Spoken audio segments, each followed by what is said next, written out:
time to pray for you. Oh, for me? You already prayed. Okay. We can finish up. How many minutes we have? The other people came? I think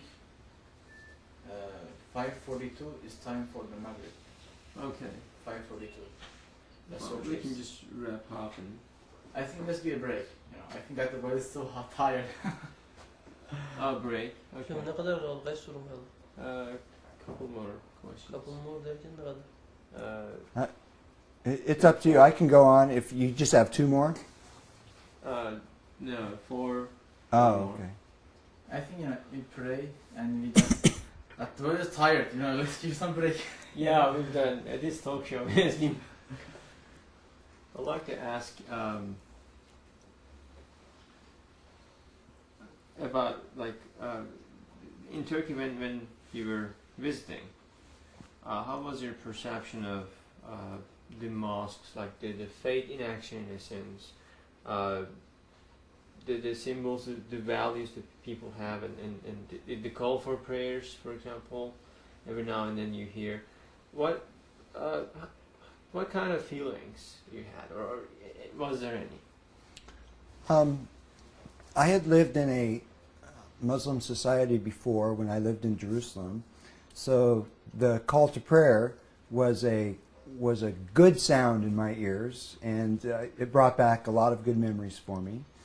And of course, the mosque, the Blue Mosque, and other mosques are just gorgeous in so many ways and beautiful that who can not be impressed by them. When we were there, it usually was not at crowded times, so we had plenty of opportunity to go in and to look around, to take our time, to walk around in many areas. So it was delightful in many ways. Okay, so my last question will be Holy Book of Islam, Quran. First of all, what's your perception of it? And then, the Quran puts Jews, Christians as the people of the book, Mm-hmm. and that concept.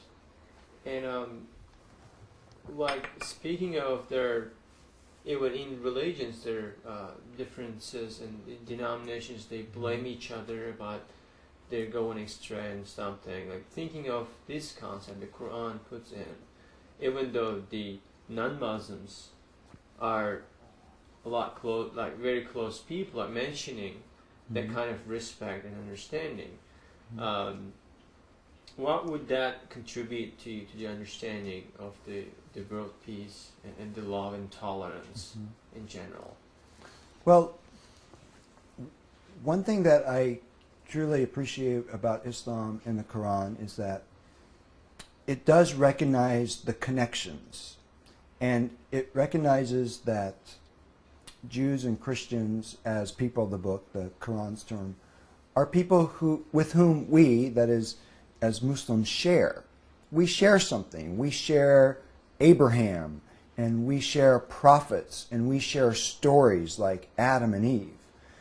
And that recognition that there is something to be shared, that we have a heritage together, that in a sense we're a family together. These are important ideas, I think.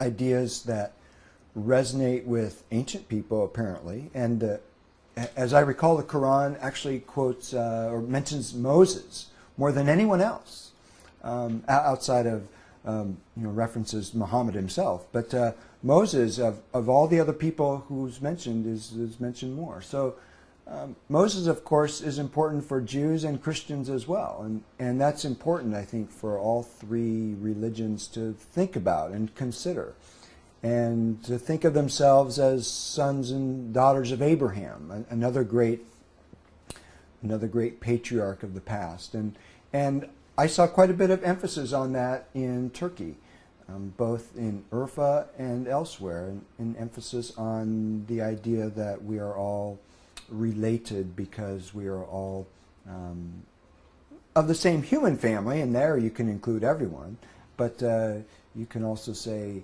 the three monotheistic religions are all related because they are all sons of Abraham, and shouldn't we all get along like good brothers as opposed to family squabblings? Sure. So, I'd like to ask you before we close, like some additional thoughts Excuse me. and observations. Can I change the battery? A battery. Okay.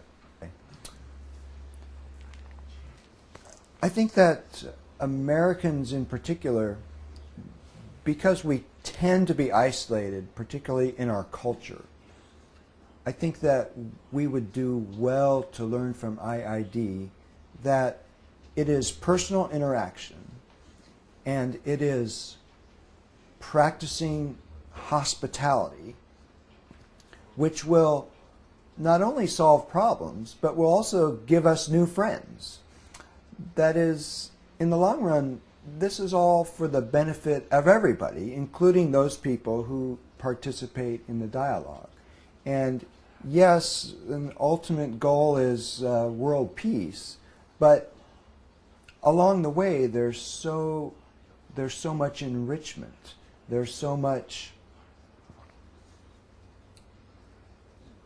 that we can gain personally by learning about other cultures, by learning about our neighbors who are Muslims, by learning about the way Turkey practices Islam, by learning about our neighbors who are Turkish and sampling their food and having them to our house as well so that they can learn about America. I suspect there are some stereotypes about Americans in countries such as Turkey that aren't always very favorable. And so it's always the interaction. It's always the human touch. It's always the sitting down with companions and breaking bread and having a meal that will provide us the real contacts, that will give us the face-to-face human interaction upon which we can build international relations, upon which we can save humanity from fear. Because we're always afraid of the different, of the other, of the stranger. But it's much easier for us to accept others and to accept differences if we've interacted with someone on a personal level. So I would say to Americans, participate as much as possible in IID's programs as well as so many other programs where one can experience other religions or other foods or other cultures. It's that sort of interaction that can build the resources that we need, which are basically psychological resources in our minds, so that we can have the peace that we all desire. Thank you. Thank you very much. It was like